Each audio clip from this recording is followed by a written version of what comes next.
Y ella supo reflejar muy bien ese mundo de sensaciones de Don Sánchez, como le gusta llamarlo. Es su única biógrafa autorizada. Además fui su oyente en un programa ameno, muy atractivo, muy federal también, llamado Noches Argentinas, que me acompañó mucho, como a varios seguramente, en épocas de pandemia en todo el país por Radio Nacional.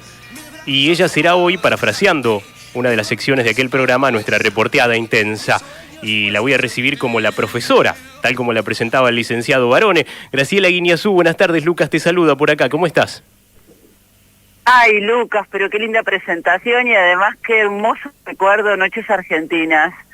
Uno ama la radio, vos lo sabes bien, Sí. Y es como un amor del que nunca te olvidás ni te separás, aunque no estés en el aire. Es tal cual lo acabas de describir. ¿Cómo lo conociste a Don Sánchez?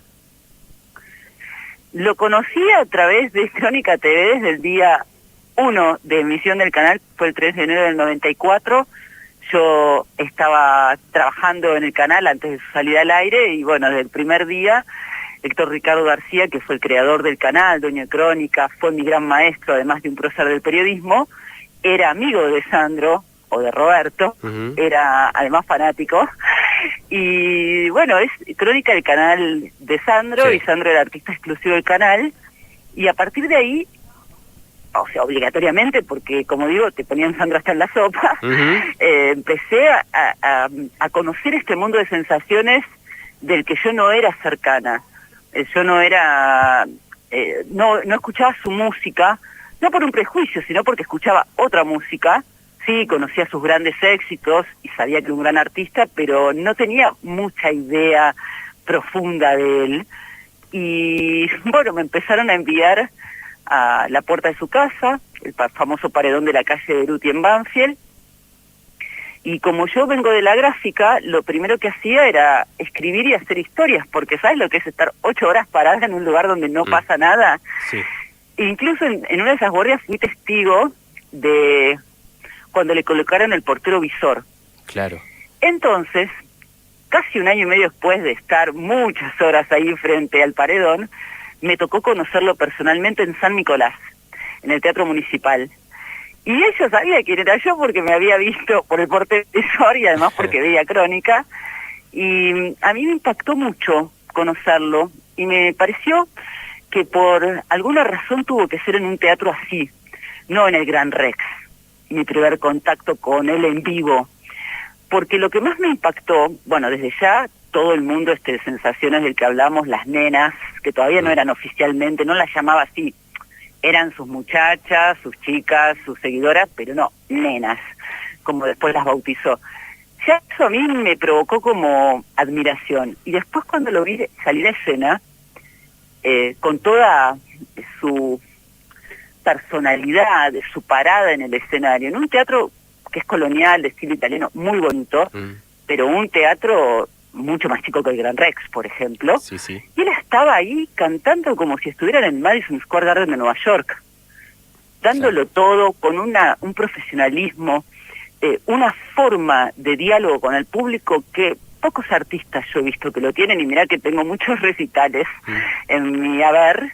Y después lo vi en el camarín ya, con la bata roja, los pantalones de los moquis y las botas, que a mí me causó un poco de gracia eso de la bata roja, su copón de bronce que usaba en el escenario después para tomar alguna bebida espirituosa, y después lo llevaba al camarín, los osos de peluche, los ramos de rosas.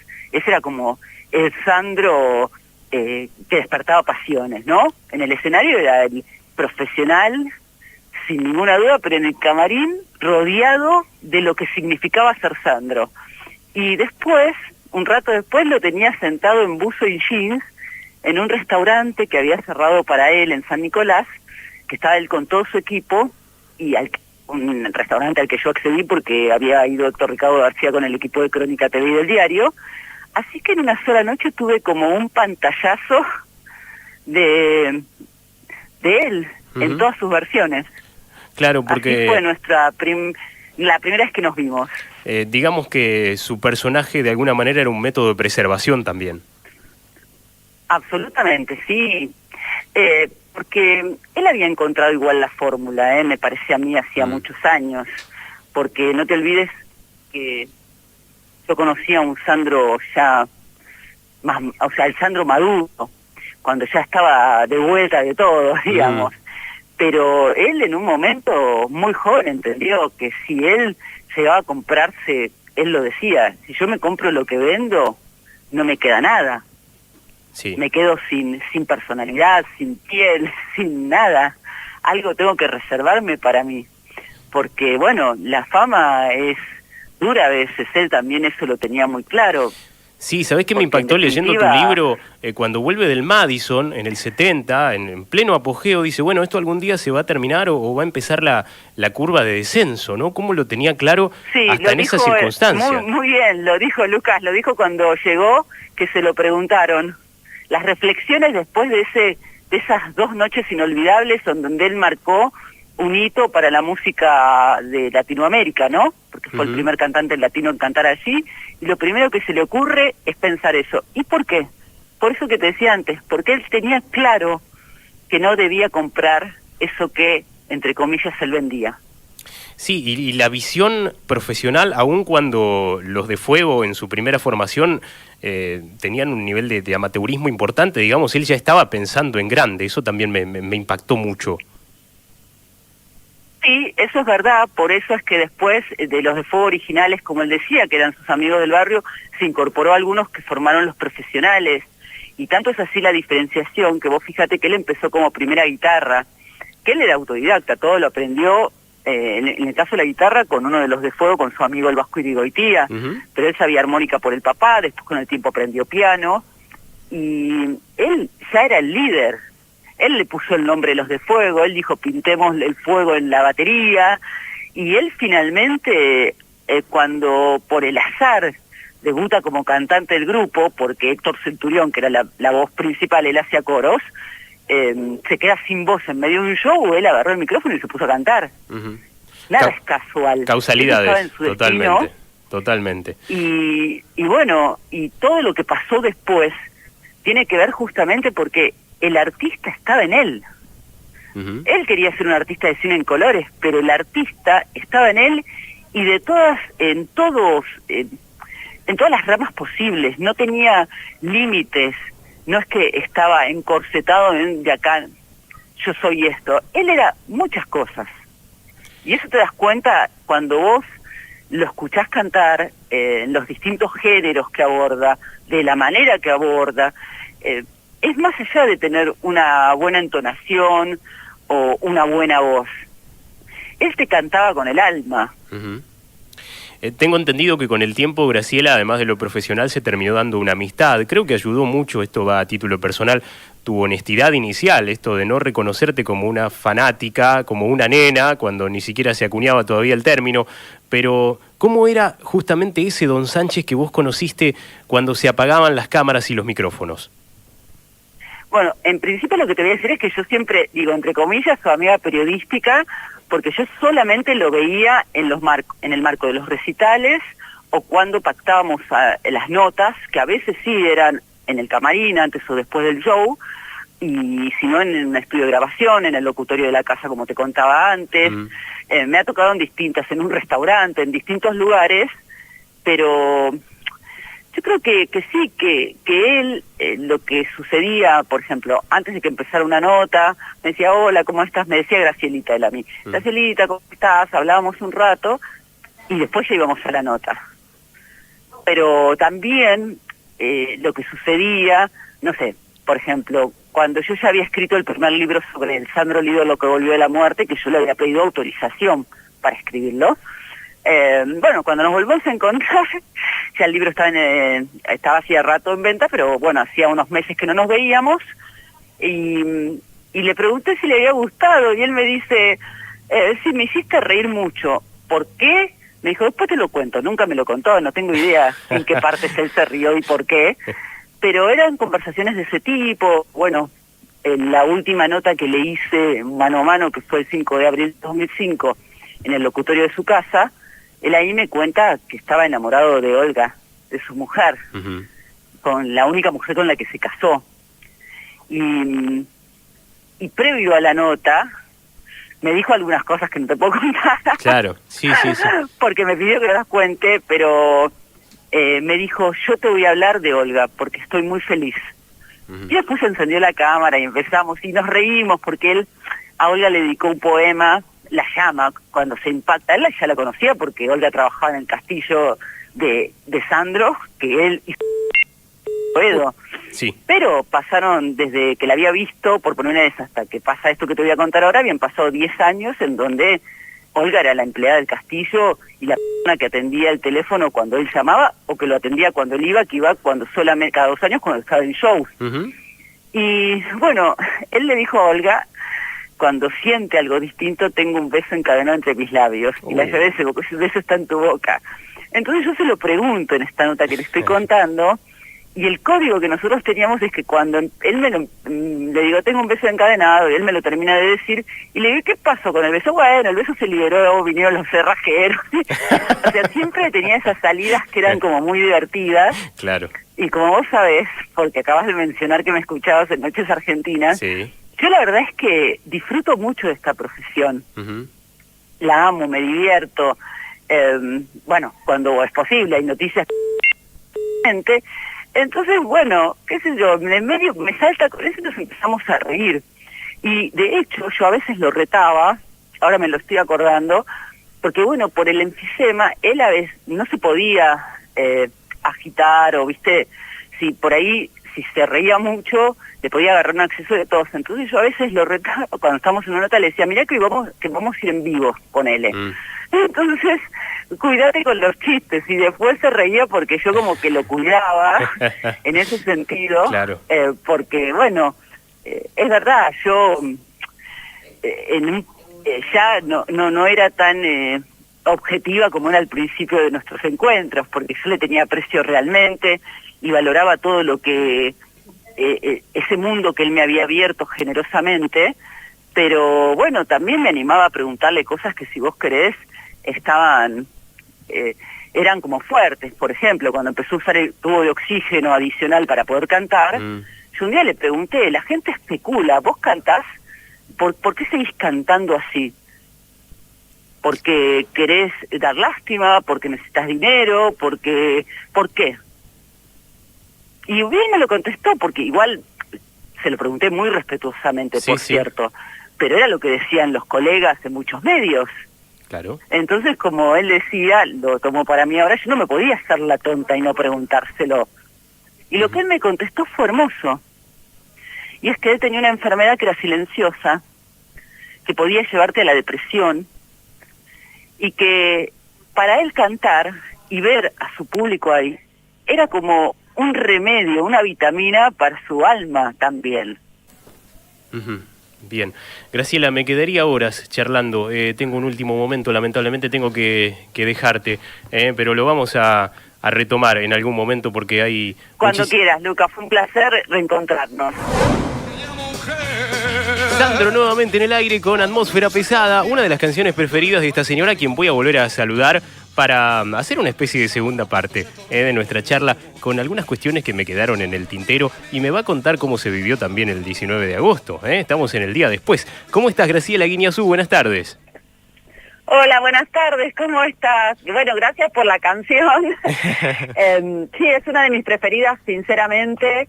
Para aquellos que son fan de Sandro ya saben de dónde es, para quienes no tanto, les cuento que esta canción está incluida en la película Subí que te llevo, que es la última que protagonizó. La escena es que él está grabando este tema y justamente tiene la camisa, la corbata sin camisa, o sea, sobre su torso desnudo y con un pantalón clarito. Claro, y con María Valenzuela, que ella siempre se encargó de decir que nunca nadie la besó como Sandro. Claro, exactamente, pero además a mí es un tema que me gusta mucho porque, bueno, sin duda es un rock, de eso no hay duda, pero es de su etapa romántica, digamos, para aquellos que piensan que él dejó de grabar temas de rock cuando se dedicó a la balada, y no fue así, grabó un montón. No, un espíritu rockero que siempre estuvo, ¿no? Sin duda. Hablando de lo musical, ¿Llegaste a verlo componer? ¿Cómo componía en el piano, por ejemplo? No, no lo llegué a ver componer porque en realidad yo siempre que lo entrevisté fue en situación post-composición.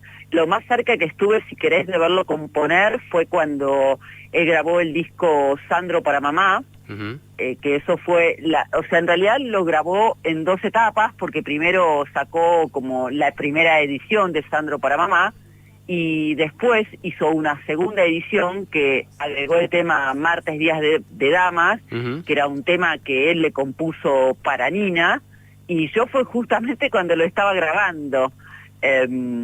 Así que digo que es lo más cercano a la composición, y él me contó todo el proceso de ese disco, que ya me lo había adelantado cuando hizo el volumen 1, sería, de Sandro para Mamá.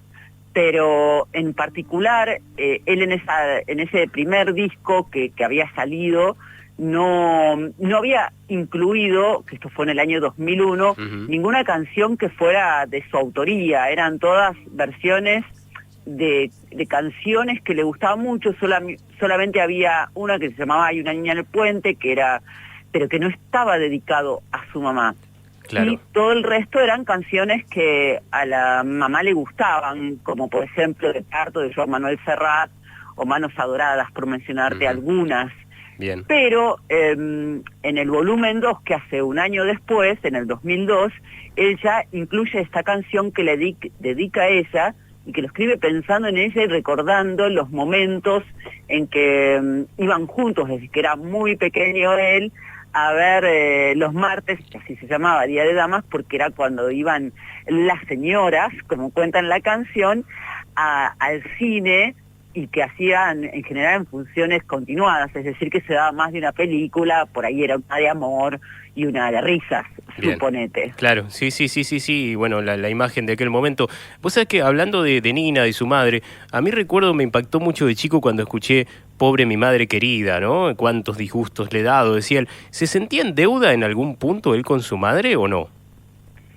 No, él lo aclaró muchas veces eso, porque además, bueno, como la mamá Nina enfermó cuando él tenía 1 año, desde muy jovencita, porque ella fue mamá joven, él siempre lo que contaba es que yo creo que fue todo lo contrario, fue un hijo muy amoroso, que en todo caso, tal vez, si querés, el único disgusto que le debe haber dado fue cuando lo expulsaron del colegio secundario. Él no terminó primer año, porque él, Lucas, quería ser artista y tenía esa determinación, pero tanto Nina como el padre, como Vicente, lo que siempre le dijeron, y él lo recalcaba eso, es que lo que le aconsejaron fue que hiciera lo que hiciera, fuera el mejor, así fuera un barrendero, el mejor barrendero de la cuadra. Y eso él lo cumplió. Yo creo que todo lo contrario, nunca... la elección de ese tema, en todo caso, tiene que ver con el gusto de Roberto Sánchez, de Sandro, por el tango. Claro, esa cosa melancólica, ¿no?, que se desprende también de la letra. Y un Sandro que fue pero reivindicado. Eso tiene también, perdóname, que ver, porque él, Valentina Alsina, creo que ayer lo hablamos, era un barrio tanguero. En el bar Pancho, donde él empezó a ir cuando era bastante chico, porque él decía que tenía un cuerpo desarrollado y parecía mucho más grande, en los altos del bar Pancho, en Valentina Alsina, vivía Alberto Morán, a quien él admiraba muchísimo, y en muchos de los bailes de carnaval al que él iba, por ejemplo, estaba Alberto Morán cantando con la orquesta de Osvaldo Pugliese, a quien también él admiraba muchísimo.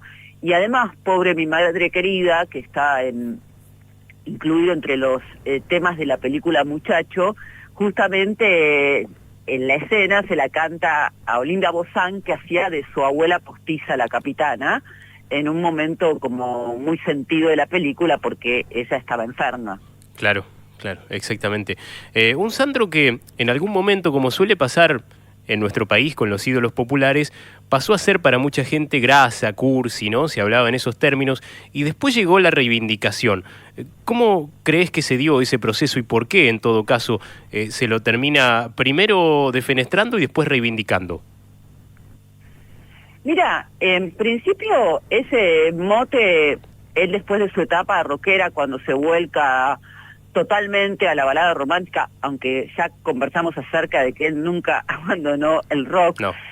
y tampoco es que hizo un solo género en todo su recorrido como Sandro de América.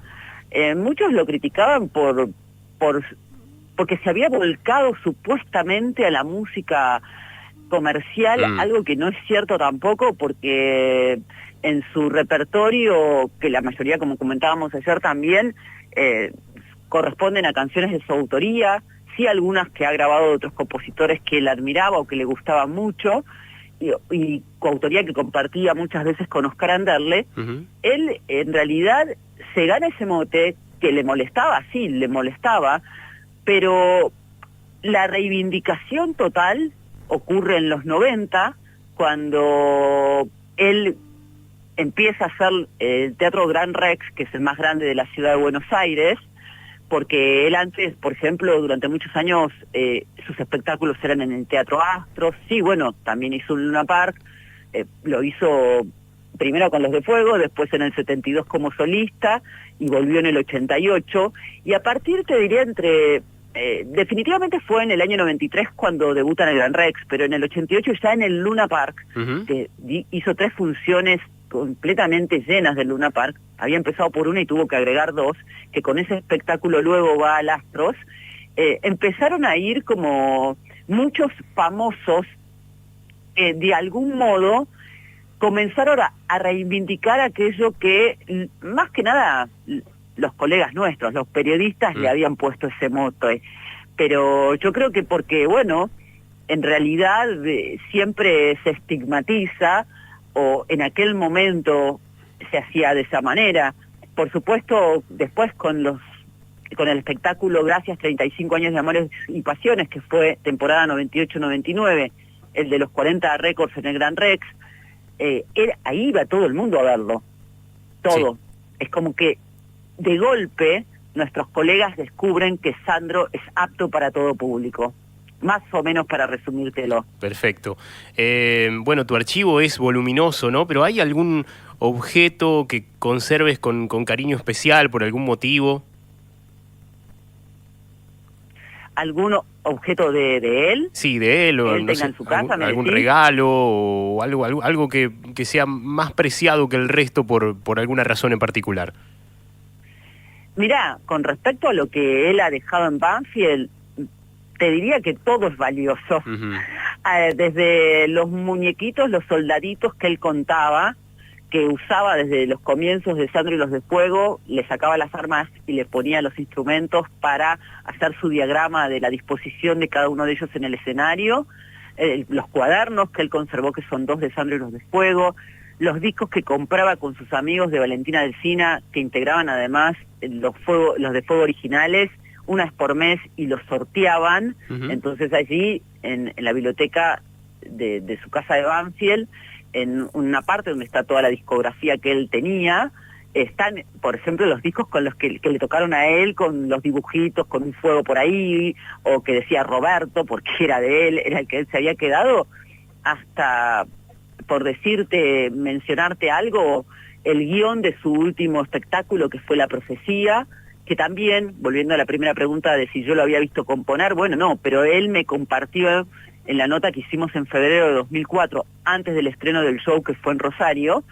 que fue en marzo y después fue al Gran Rex, me compartió ese guión y la canción que él escribió, y me contó en esa nota cómo fue que la escribió, qué día la escribió y qué era lo que él sentía cuando escribió esa canción, que se llama Me Fui, Volví. Y contaba un poco lo que a él le había pasado cuando había sentido que había estado internado o había pasado por un momento muy complicado de salud, y él había sentido que fue rescatado por los ángeles, él era muy creyente, y que por eso estaba de nuevo entre nosotros. Sí, sí. Y además, bueno, en la casa están las guitarras, él tuvo muchas guitarras en su vida, muchas las regaló, incluso una le regaló a Morris en su tiempo de la cueva. Sí, Morris siempre lo cuenta. Sí. Los vestuarios, de todo eso te habla de Sandro y de el artista, y de su creador, Roberto Sánchez. Pero después, por ejemplo, hay un cassette que se llama Penumbras, que son todos sus temas, muchos de sus temas instrumentales, que fue una grabación casera que él hizo mientras cuidaba a su mamá Nina, que vivía en Banfield en los últimos tiempos, cuando ya estaba muy enferma. Él a la madrugada por ahí se ponía a jugar con los teclados para no quedarse dormido. Y también están los dibujos de él, que muchos hizo como cuadros, algunos en computadora, otros cuadros al óleo. Todo eso está colgado en distintos lugares de la casa de Banfield. Los 2 autos de colección que él decidió conservar, la Mercedes Pagoda color celeste y el Rambler Ambassador. Y así te podría seguir mencionando, sí, porque todo me parece súper valioso, aún aquello tan simple como lo que te mencioné al principio, que no tiene ningún valor económico, pero que sí te habla de él. Claramente. Y sus nenas, ¿no? Ese fenómeno tan particular, él que se ocupaba con gestos tan conmovedores, pero también hubo nenes de Sandro. Una de las cosas que me llamó por ahí más la atención leyendo el libro, conociste, creo, algunos de ellos. Sí, tenemos una relación hermosa. A ellos, más que nenes, les gusta decir que son admiradores. Claro. Y muchos de ellos son coleccionistas, como Francisco de Loviácono, que tiene literalmente como una especie de museo privado en su taller, en el fondo de su taller mecánico, y es un lugar que es increíblemente maravilloso. Pero son un montón, no son tan pocos, y son todos como tan fervorosos como las nenas. Claro. ¿Cómo lo imaginas hoy a don Sánchez? Porque él tenía sus valores muy bien plantados y de hecho renegaba con razón a veces, ¿no?, de la mediatización y la banalización que solían hacer algunos de nuestros colegas. Bueno, vemos que eso en algunos casos se ha acentuado. Nuestra sociedad por ahí está incluso más convulsionada que en aquel entonces. ¿Cómo te lo imaginás si es que has hecho ese ejercicio? A él el lenguaje de las redes sociales no le gustaría de ninguna manera, porque yo creo que lo hablamos ayer, él era una persona muy respetuosa, sí, y muy respetuosa de la palabra además, y del buen trato. Entonces, por ahí esta demonización que existe en las redes sociales, sobre todo en los comentarios, estoy segura que él no estaría de acuerdo. Él, el último tiempo, él estuvo internado en el IATT en la ciudad de Buenos Aires desde marzo de 2009 hasta el 19 de noviembre, que es cuando viajó el 20 para hacerse el trasplante a Mendoza. Y en ese momento, cuando él estaba en el IADT, Olga le regaló un iPhone, y entonces él tuvo la posibilidad de ver por primera vez YouTube. Y porque él no estaba, ni siquiera tenía mail. Claro. Entonces, bueno, ahí pudo verse, por ejemplo, a él en las películas y se divertía, o en los videos que habían subido. Imagínate, en el 2009 no era como es ahora. No había tanto material. Y podía ver por ahí los de Palito Ortega, los de Leonardo Fabio, que eran sus amigos. Él yo creo que se sentiría muy invadido con esto de las selfies o los videos que uno hace con el celular, y muchos de nuestros colegas van a cámara prendida ya directamente, ni siquiera con una cámara real, sino con el celular. Creo que tal vez esa parte, por supuesto, se hubiera adaptado porque era una persona muy inteligente, pero no sé si disfrutaría tanto de este momento de las redes y también de este momento de los medios, en donde ella lo decía, porque sí, en alguna nota, si yo no me equivoco, fue en el 2001, acerca de ciertas cosas que pasaban, él me decía que vivíamos unos tiempos en los que cualquiera tenía impunidad para decir cualquier cosa y para opinar sobre cualquier cosa, y que estaban los opinólogos que a él no le gustaban tanto. Y también después terminaba con una frase que era un poco graciosa y hasta infantil: el que lo dice lo es. Sí, la recuerdo, esa nota está citada también en el libro. ¿Y qué opinión te merece a vos, por ejemplo, el proyecto Sandro Dúos, que fue póstumo, ese tipo de experimentos sonoros? ¿Te gustan? ¿Te chocan un poco?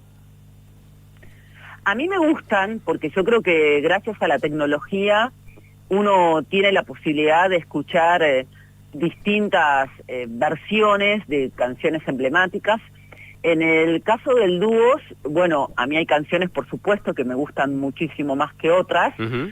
Hay una que me encanta, que es una muchacha y una guitarra con Carlos Vives, me parece que está súper lograda esa versión. Hay otras por ahí que no me gustan tanto, por ejemplo, pero es más que nada porque me parece que hay como un tema ahí de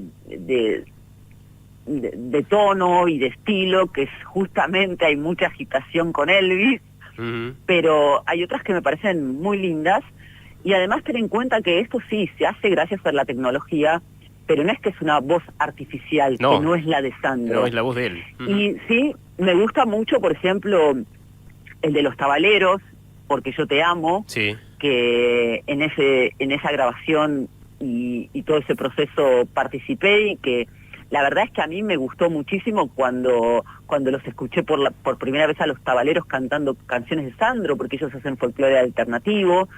Y con el disco de las grabaciones encontradas, Tengo una historia así, del que también participé en el 2021, ahí sucedió algo que también es igualmente maravilloso, es decir, la voz de Sandro original, digamos, sin ninguna instrumentación, porque eran sus grabaciones caseras, que se las había enviado a quien era en ese momento su productor, Rubén Aguilera, y para este disco lo que se hizo fue ponerle la música arriba de su voz. Claro. Y entonces, gracias a esa magia, ocurre, por ejemplo, que una de las dos canciones inéditas que incluye este disco, Tengo una historia así, está Eso que se hace de a dos, y ahí participan Charly García y Pedro Aznar.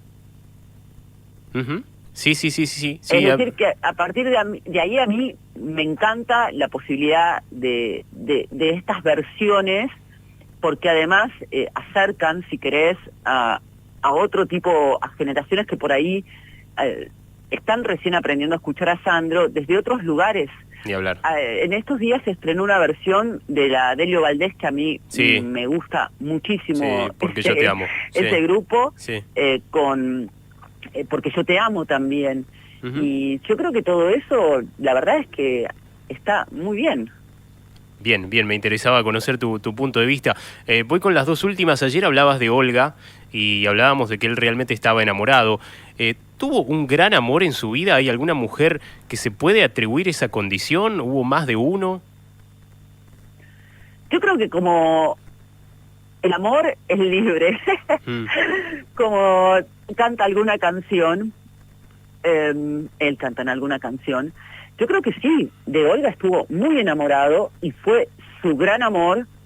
De hecho, él se casó con ella, él era un hombre soltero hasta ese momento, y se casó tanto por iglesia como por civil con Olga Garaventa, pero he sabido que él tuvo otros amores, porque de hecho convivió casi 12 años con Julia Viciani, casi 20 con María Elena, tuvo una relación de noviazgo muy comentada en su momento, apenas se separaba de Julia, con Tita Ruz, quien fue la exmujer de Alberto Olmedo, y antes de Julia, bueno, uno de los romances más comentados que él también como que habló de ella, fue Yoli Scuffy, que es la compañera en la tapa de Una muchacha y una guitarra, y a quien, entre otras cosas, contado por él al verla en un momento, al verla le inspiró Penumbras.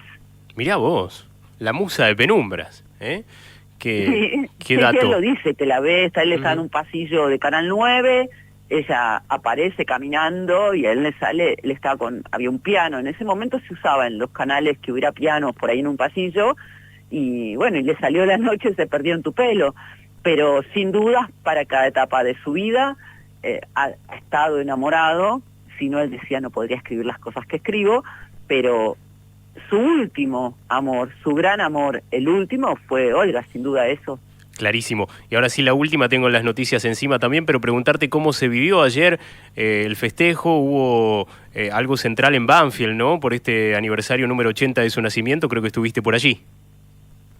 Sí, estuve en Banfield todo el día bajo el diluvio, pero el festejo que se llama Lomas le canta a Sandro y que se va a presentar además Comunidad Sandro, que es como un circuito para conocer los lugares de Lomas de Zamora y de Banfield en particular, que impactaron o que tienen que ver con Roberto Sánchez o con Sandro, se pasó para mañana a las 12. Perfecto. Así que si alguien de por ahí está cerca, los invitamos que a partir de las 12 vamos a estar en la Plaza Roberto Sánchez, que está en Alem Ida Regueira, en Banfield, y va a haber un gran show con los 4 protagonistas de Sandro Gran Show, los tabaleros y artistas de Lomas de Zamora, de distintos centros culturales, que eso es algo que también a nosotros siempre nos gusta tener en cuenta.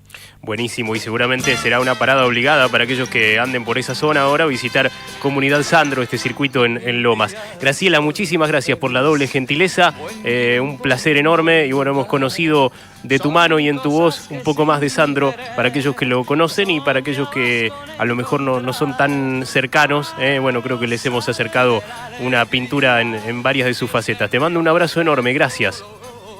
Gracias a vos, Lucas, besos para todos. Un beso, Graciela Guiñazú, y así nos vamos con un poquito más de Sandro, derechito a las noticias de 16:30.